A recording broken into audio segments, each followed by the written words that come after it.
Good morning, friends, and welcome back to my YouTube channel.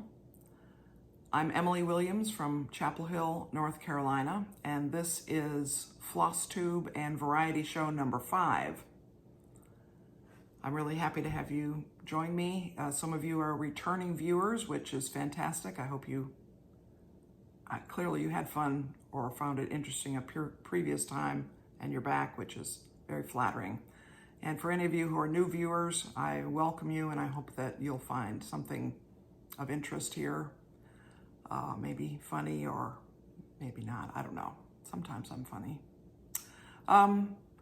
So it's Flosstube, which means cross stitch, and it's Variety Show, which means a lot of things that I'm interested in. And so I'm gonna show you some current projects, some past projects in cross stitch, and then we'll move to the variety show part, which I'm going to talk to you about the earth. Yes, the earth. So cross stitch. I think I'm going to start showing this every video because I'm now actually working steadily on it, and I'll be pretty much caught up every time. This is Temperature Tree, designed by StitchinMommy, who has a YouTube channel and a Etsy shop. And the idea behind this is that each of those branches is a month and each leaf is a date. And there's a suggested range of temperatures in the pattern, and I used my own floss to represent the different temperatures, high temperatures of the day. So that's what this goal idea is. I started it in late May, and so I didn't start it in January. That would have been smart, or maybe typical, more typical. But as you can see, I've stitched, what I first did is I went all the way up to June's branch, and then I came back and did May and April, and I'm now working on March. And you can see that there are different colors of leaves in the June section there, and those represent different high temperatures. And so as the tree gets filled out, the leaves will reflect the temperatures in Chapel Hill in 2021. So that will be kind of interesting. So that's my progress. My plan is that's only through, I think, the 9th of June. So my plan is to catch up on the leaves, doing 2 or 3 a day until I catch up in June, and then go back and do May, and then April, and so forth, and continue to work on the trunk. That's the plan. And this is gonna be a lot of fun. It'll be fun to have it to display. Oh yes. One of the challenges, and I recognize this from watching other YouTube people, is having the things you want to show at hand so that you don't have to do too much bending and stooping and putting your back to the camera, and also having a place to put them when you're done showing them so that you won't lose track of them. So I'm finding that a little challenging, but I'm sure I'll figure it out. So the next thing I want to show you is Under the Roof of Blue Ionian Weather. And this is a painting, 19th century romantic painting, and the chart was done by Golden Kite. I'm going to show this. I've started up here. I've done all the way down this side, and I've just begun to get into the vertical part of this first or second level, I guess you'd say. And my thought is I'm going to fill in all the way up here and then go back and fill in that woman and the sky next to her and come on down again. So I'm going to show, I'm not going to show this every week, because even doing 700 or so stitches a week, which is my goal, you just don't see enough change from week to week, especially with that gray thread on the ivory colored background. But here it is. And the gridding also makes it hard, but you can clearly see the curve of that first layer and how the vertical part of the step is there, and the darkest part at the lower part of the stitching is the seam where the next horizontal part of the marble is going to show up. So I'm looking forward to getting into that, and I'm enjoying working on it. And it's good that I have the program, the application called Pattern Keeper, to keep track of it, because it is impossible to tell one color from another when you're right up close to it doing the actual stitching. And it would be very challenging to use a paper pattern and highlight stitches that you've done or whatever. That I think I would make so many mistakes that I would be very frustrated. Now, I've made mistakes here. Some of them I've corrected. Most of them I've said, not gonna fix it. And hopefully when the whole thing is done, 72,000 stitches, it won't matter.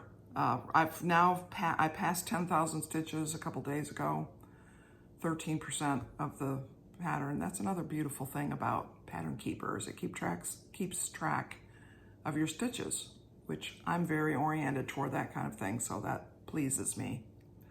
Next I'm going to show you a couple of pieces I did long ago. Now this, I said a couple of weeks ago that I had never done a real sampler, and I came across this in my sewing room and said, oh yes, I guess I did. And I'm defining a sampler as something that has an alphabet in it. And I did this in the early 90s or late 80s. That's my previous season of cross stitching. And it's really nice. I don't remember the pattern or designer. You can see I never got it framed. Has a lot of back stitch in it. It's very country of that era, but it's nice. It's nice. Now, will I frame it? No. Will I do something with it? I don't know. I don't think so, because it isn't really my style. I'm not 100% sure it was my style then, but it isn't my style now, and we wouldn't have a place to put it. And here's another one from way back in the day. Now this I know I did around the time our son was born. So in the mid 90s. He was born in 1994, so somewhere in there. Because I was going to put it up in his bedroom, his nursery and bedroom. It's really cute, isn't it? It's a Victorian balloon man. I liked the different colors of the balloons. I remember it being very fun to stitch, and you might be able to tell that it has little gold thread for the buttons of his coat. And that was very fun to stitch. Now this, I do know what it's from, and I wrote it down here.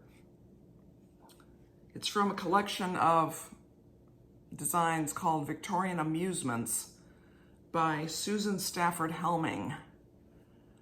And I own this chart somewhere, but I don't know where it is. There were 5 or 6 different things in there, the monkey, organ grinder with the monkey design, and some booth that children were coming up to, things that you would associate with Victorian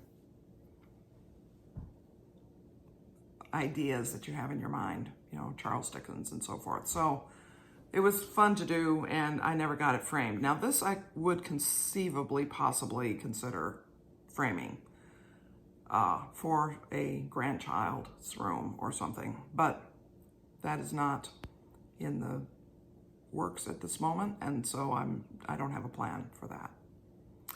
So that was all I wanted to show you about cross stitch today. I am still working on the other pieces that I've shown before, but again, either I didn't have enough progress, well, in every case, I didn't have enough progress to bother with. So now the variety show part. I want to talk to you about the earth. Now I've mentioned before that I like the sky. I like weather and storms, but I also like the earth. And I want to talk about 2 YouTube channels and events that are possible to watch on YouTube that have to do with the earth and the sky. So first, I want to mention the International Space Station. Now there are a couple things about that I enjoy. One is that NASA will send you a text or an email if the space station is going to be visible overhead in your location, in the location you ask them to notify you about. So in my case, it's my home location. In either the hour or so, and from right before dawn or right after sunset, which is when the sun, the angle of the sun would reflect on the space station such that you could see it from Earth. There's, you know, it makes an orbit of the Earth every 90 minutes.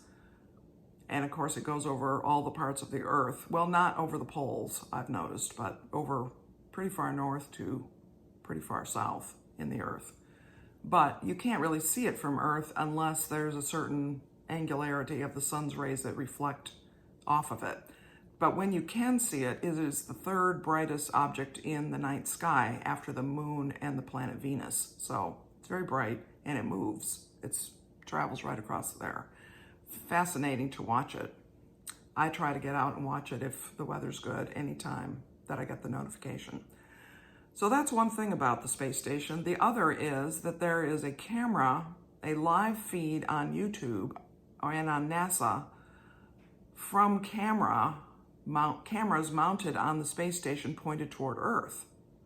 And I'm going to insert a video, an image here of one of the YouTube channels that you can watch the live camera feed. And in the description below, I will put a link to my favorite of to one of the live feeds. And all kinds of interesting things you see. First of all, you see the Earth from 240 miles up. The camera that is the main feed is pointed straight down at the Earth. So you see what is directly beneath the space station at any moment. And also you can see a map of where the space station is and what its track is, where its track is going to take it in the next 90 minutes as it makes a complete orbit of the Earth. And sometimes it's just fascinating. Sometimes it's going over the ocean. And I personally think that's fascinating. But it isn't as fascinating maybe as land. But on the other hand, land in certain parts of our globe all looks the same. It isn't close enough to distinguish things the way you can from an airplane window, which is only 5 miles up, say, 5 or 6, 7 miles up. The space station is 240 miles up, so it sees a lot more. Now, during the orbit, half of the time, it's over the dark side of the Earth where it's night. And usually they do not show what that camera is seeing at that time because usually there's not much to see. Sometimes they show it if it's extremely clear and they're going over areas that have a lot of lights because that's quite interesting. You can see the contours of where people live through the lights. But anyway, as I say, I've put up hopefully I've figured out how. I'm learning technology here.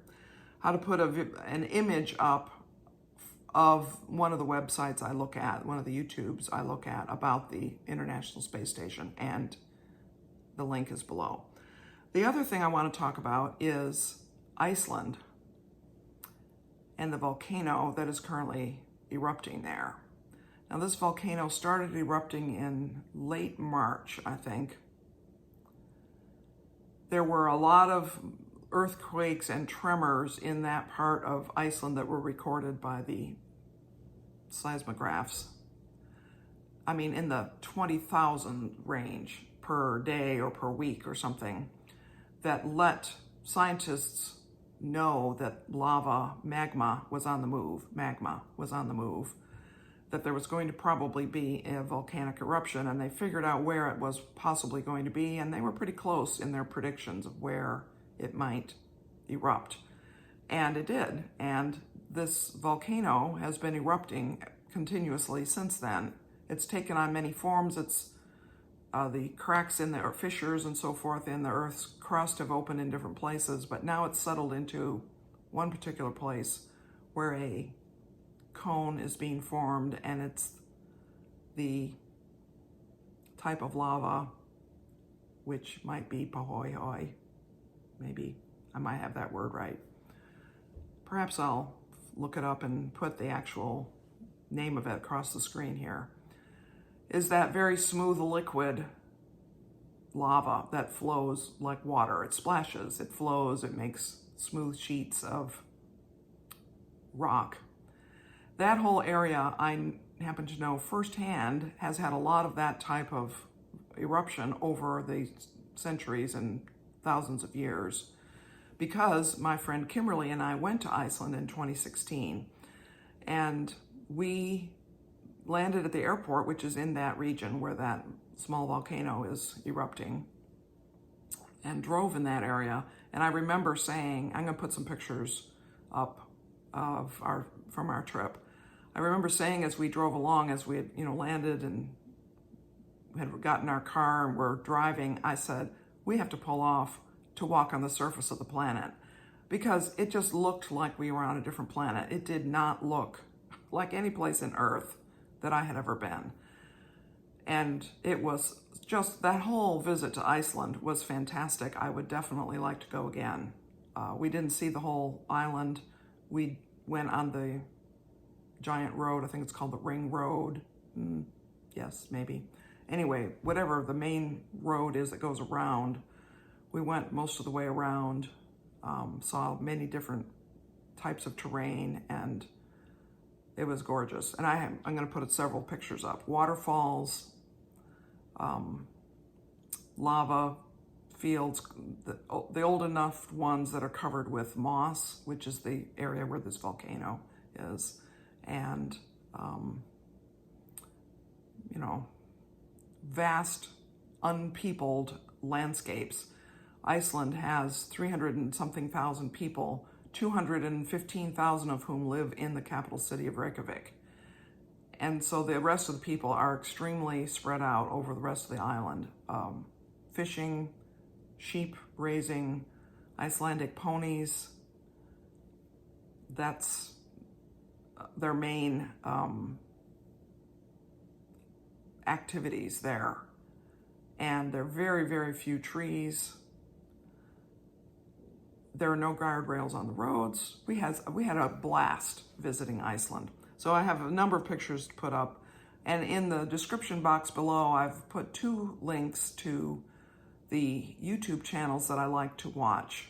And I'll put an image that's similar to those 2 channels in this video as well. So you can see, if you go to those channels, what you'll see.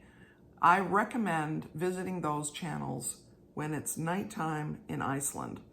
So that would be early evening here, 7, 8 o'clock. It's 5 hours different, I think, in Iceland.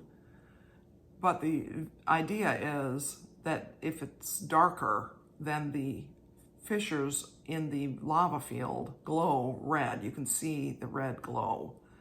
And it's just fascinating and spectacular.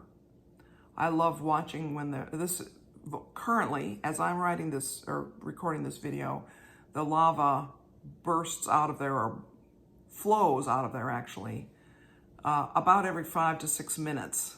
And then the pool inside the cone is exhausted, and then it takes time for it to fill up again before it spills out again. And sometimes there's a eruption where it actually goes up. It's more like a geyser. That was more true a couple weeks ago. It's changed a lot. And there is endless video footage on YouTube if you're interested in seeing it at different stages and learning more about it. Just fascinating. I would love to go and see it. It is not far from roads, and many thousands of people go there, including people who have traveled to Iceland in order to see this volcano. So they get off at the airport, they make their way a few miles from the airport to this volcanic area. They hike about 2 miles. It's not easy hiking, but it's trails have been created, and the Icelandic Search and Rescue is there monitoring, and thousands of people have seen it. This is why there's so much YouTube video. So that is it for today. That's what I wanted to talk about. I hope you enjoyed this video. Next time I will show more of the other projects I'm working on, because I'll have more to show. And I hope that this coming week is going to be fun for you. I think that, so this is Saturday morning, June 12th. that I'm recording this, and I think it will be up by this afternoon. I'm trying to figure out how exactly this works. I can't always figure it out. But I'm doing my best. Hopefully there'll be a lot of pictures in this time. So that's it. Thank you so much for watching. If you liked the video, please give it a thumbs up. Please subscribe if you aren't a subscriber. And I have mentioned that I'm going to put out a video about once a week on Thursday, Friday, or Saturday. I can't really predict that it will always be a certain day. So that bell, the notifications bell that's next to the subscribe button, might be something you would like to click on so that YouTube will notify you when I've put up a new video. That way you won't miss anything. I appreciate it. Thanks so much. Many blessings to you, friends.